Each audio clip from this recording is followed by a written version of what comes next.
ഇപ്പോൾ വരുന്ന ഒരു വാർത്തയിലേക്കാണ് ഇനി. ഒരു മാസം പ്രായമായ കുട്ടിയെ തട്ടിക്കൊണ്ടുപോയ പ്രതികൾ പിടിയിലായി. അസം സ്വദേശിയായ റിങ്കി, റഷീദുൽ ഹക്ക് എന്നിവരാണ് ആലുവ പോലീസിന്റെ പിടിയിലായത്. ബീഹാർ സ്വദേശികളുടെ കുട്ടിയെ തട്ടിക്കൊണ്ടുപോയതായി ഇന്നലെ രാത്രിയാണ് പരാതി ലഭിച്ചത്. വിഷ്ണു സുരേഷ് ചേരുന്നുണ്ട് ഇപ്പോൾ കൊച്ചിയിൽ നിന്ന്. വിഷ്ണു, ഇതെപ്പോഴായിരുന്നു സംഭവം? എവിടെ നിന്നാണ് പ്രതികൾ പിടിയിലായത്? വിവരങ്ങൾ വിഷ്ണു. ഉന്മേഷ 14-ാം തീയതി രാത്രി 8 മണിയോടുകൂടിയാണ് ആലുവ വെസ്റ്റ് പോലീസ് സ്റ്റേഷനിലേക്ക് ഒരു പരാതി എത്തുന്നത്. ഇങ്ങനെ കുട്ടിയെ തട്ടിക്കൊണ്ടുപോയി എന്ന് ബീഹാർ സ്വദേശികളാണ് പരാതി ഉന്നയിച്ചത്. അവർ ഈ തട്ടിക്കൊണ്ടുപോയ ആളുകളുടെ അടയാളമടക്കം പോലീസിനോട് പറയുകയും ചെയ്തു. അതിൽ പറഞ്ഞ ഒരു പ്രധാനപ്പെട്ട കാര്യം, ഈ തട്ടിക്കൊണ്ടുപോയതിൽ ഒരാൾ ട്രാൻസ്ജെൻഡർ ആണ് എന്ന് പറഞ്ഞിരുന്നു. അത് കേന്ദ്രീകരിച്ചാണ് കുട്ടി പോലീസ് ഇവരുടെ ഫോട്ടോകളൊക്കെ ഈ പ്രദേശത്തുള്ള പ്രശ്നക്കാരായ ട്രാൻസ്ജെൻഡറുകളുടെ ഫോട്ടോയൊക്കെ ഈ ബീഹാർ സ്വദേശികളെ കാണിച്ചത്. അതിൽ നിന്നാണ് ഈ പ്രതി റിങ്കി എന്ന് പറയുന്ന ട്രാൻസ്ജെൻഡറിനെ ഈ തട്ടിക്കൊണ്ടുപോയ കുട്ടിയുടെ മാതാപിതാക്കൾ തിരിച്ചറിയുന്നു. അങ്ങനെയാണ് ഈ റിങ്കിയെ കേന്ദ്രീകരിച്ച് പോലീസ് അന്വേഷണം നടത്തിയത്. റെയിൽവേ സ്റ്റേഷനുകളും അതോടൊപ്പം ബസ് സ്റ്റാൻഡുകളൊക്കെ കേന്ദ്രീകരിച്ച് CCTVകളൊക്കെ കേന്ദ്രീകരിച്ച് വിശദമായ ഒരു അന്വേഷണം നടത്തി. ആ അന്വേഷണത്തിനൊടുവിലാണ് ഇന്നലെ രാത്രിയോടുകൂടി കൊരട്ടി ഭാഗത്ത് വെച്ച് കാറിൽ സഞ്ചരിക്കുകയായിരുന്ന ഈ റിങ്കിയെയും സുഹൃത്തിനെയും പോലീസ് പിടികൂടിയത്. ഈ പരാതിക്കാർ പറയുന്നതനുസരിച്ച് കുട്ടിയെ തട്ടിയെടുത്ത് 70,000 രൂപ ആവശ്യപ്പെട്ടു എന്ന രീതിയിലാണ് പോലീസ് കേസെടുത്തത്. ആ കേസിലാണ് ഇപ്പോൾ രണ്ടുപേരെ പിടികൂടിയിരിക്കുന്നത്. ഇവരെ റിമാൻഡ് ചെയ്തിട്ടുണ്ട്. കുട്ടിയുടെ ആരോഗ്യനിലയുമായി ബന്ധപ്പെട്ട് നിലവിൽ ആശങ്കപ്പെടേണ്ട സാഹചര്യങ്ങളില്ല. ട്രെയിനിൽ നിന്ന് കുട്ടിയെ തട്ടിക്കൊണ്ടുപോയി എന്നാണ് പ്രാഥമികമായി നമുക്ക് ലഭിക്കുന്ന വിവരം. തൃശൂരിൽ നിന്ന് കുട്ടിയെ അസാമിലേക്ക് കൊണ്ടുപോകാനായിരുന്നു ശ്രമം.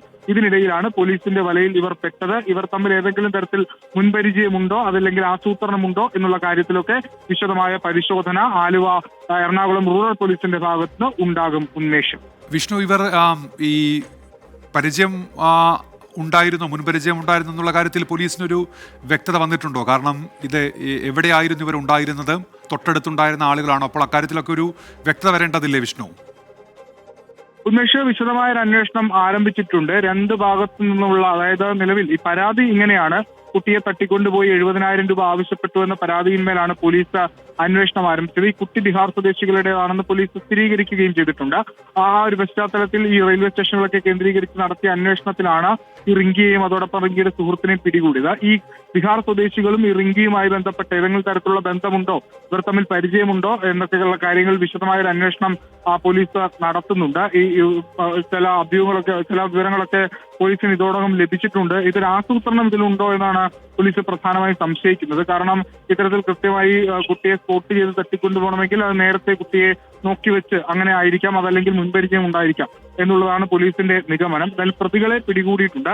കുട്ടിയെ ഇന്ന് വൈകിട്ട് കുറച്ചു മുമ്പാണ് കുട്ടിയെ എറണാകുളം റൂറൽ ഓഫീസിൽ എത്തിച്ചത്. മാതാപിതാക്കൾക്ക് കൈമാറാനുള്ള നടപടിയിലേക്ക് കടന്നിട്ടുണ്ട്. കുട്ടിയുടെ ആരോഗ്യനിലയുമായി ബന്ധപ്പെട്ടും ആശങ്കപ്പെടേണ്ട സാഹചര്യമില്ല. ഒരു പക്ഷേ പോലീസിന്റെ പക്കൽ ഇവർ പിടികൂടപ്പെട്ടില്ലായിരുന്നെങ്കിൽ ഇവർ കുട്ടിയുമായി അസാമിലേക്ക് കടക്കുമായിരുന്നു എന്നാണ് പോലീസിൽ നിന്ന് ലഭിക്കുന്ന വിവരം. അതിനിടയിൽ തന്നെ കൃത്യമായി ഇവരെ സ്പോട്ട് ചെയ്യാനും അറസ്റ്റ് ചെയ്യാനും സാധിച്ചിട്ടുണ്ട്. ഇതിൽ റിങ്കി ഒരു ട്രാൻസ്ജെൻഡർ ആണ്. ഇയാളുടെ സുഹൃത്ത് റഷീഖ്, അയാളെയും കൂടിയാണ് ചേർത്ത് പിടിച്ചിരിക്കുന്നത്. 70,000 രൂപ ഇവർ കുട്ടിയെ തട്ടിക്കൊണ്ടുപോയ ശേഷം ഈ മാതാപിതാക്കളോട് ആവശ്യപ്പെട്ടു എന്നായിരുന്നു പരാതി. ശരി വിഷ്ണു. വിഷ്ണു സുരേഷാണ് ഇപ്പോൾ കൊച്ചിയിൽ നിന്ന് വാർത്തയുടെ വിശദാംശങ്ങൾ നൽകുന്നത്. രവികുമാർ PB പറയുന്നത് ഒരു ഇതര സംസ്ഥാനക്കാരെയും വിശ്വസിക്കാൻ പറ്റാത്ത അവസ്ഥയായി എന്നാണ്. അങ്ങനെയല്ല, അത് എല്ലാ വിഭാഗത്തിലും ഉണ്ട് നല്ല ആളുകളും ചീത്ത ആളുകളും ഒക്കെ. ഒരു സംഭവത്തിൻ്റെ പേര് നമ്മൾ ഒരിക്കലും അത്തരം ഒരു തീർപ്പിൽ എത്തിച്ചേരാൻ പാടില്ലല്ലോ. അദ്ദേഹത്തിൻ്റെ അഭിപ്രായം അറിയിക്കുന്നത് മാത്രമേ ഉള്ളൂ.